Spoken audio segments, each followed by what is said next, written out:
5ই August Sheikh Hasina ক্ষমতা হারানোর পর ক্ষমতায় আসেন অন্তর্বর্তী সরকার ডক্টর মোহাম্মদ ইউনূস।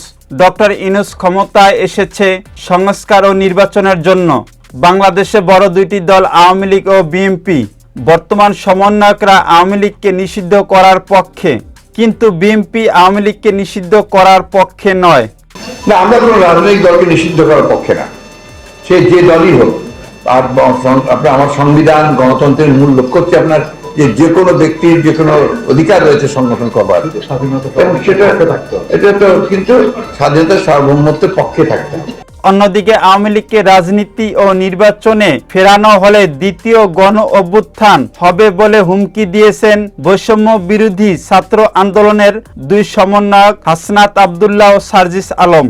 যারা স্বৈরাচারকে পুনর্বাসন করতে চায়, যারা খুনি হাসিনাকে পুনর্বাসনের মতো বক্তব্য দিতে চায়, আমরা ছাত্র জনতা যেভাবে তাদেরকে উপদেষ্টা বানিয়েছি, ঠিক একইভাবে গদি থেকে ছুড়ে নামাতে আমরা দ্বিধা করব না। এ পরিস্থিতিতে শেখ হাসিনার দল আওয়ামী লীগের ভবিষ্যৎ নিয়ে সন্দেহ থেকে যায়। রাজনীতি ও নির্বাচন থেকে আওয়ামী লীগকে নিষিদ্ধ করা না করা নিয়ে উভয় সংকটে পড়েছে ডক্টর ইউনূস। গণ অভ্যুত্থানে নেতৃত্ব দেওয়া ছাত্র নেতারা আওয়ামী লীগকে রাজনীতিতে ও নির্বাচন থেকে দূরে রাখার বিষয়ে অনড়। বর্তমানে নির্বাচন নিয়ে বিভিন্ন দলের বিভিন্ন মত। বিএনপি চাইছে দ্রুত নির্বাচন হোক, একটা নির্বাচন অনুষ্ঠান করা যেটা সকলের কাছে গ্রহণযোগ্য, এবং আগামী নির্বাচনে যে ধরনের পরিস্থিতি হোক আমরা নির্বাচনে বিশ্বাস করি সুষ্ঠু গ্রহণযোগ্য নিরপেক্ষ একটি নির্বাচন হবে। এইটা নিয়ে আমরা সংগ্রাম করে আসছি, ভবিষ্যতেও সংগ্রাম করে যাব। একটা সংস্কার ছাড়া যেমন নির্বাচন হবে না, তেমনি অনেক সংস্কার আছে যেটা নির্বাচন ছাড়া সম্পন্ন করা যাবে না।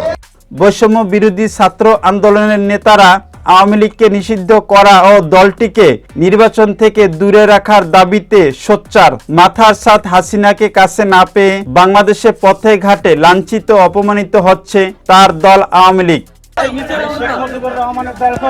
আমি মরিয়ে গেল আমার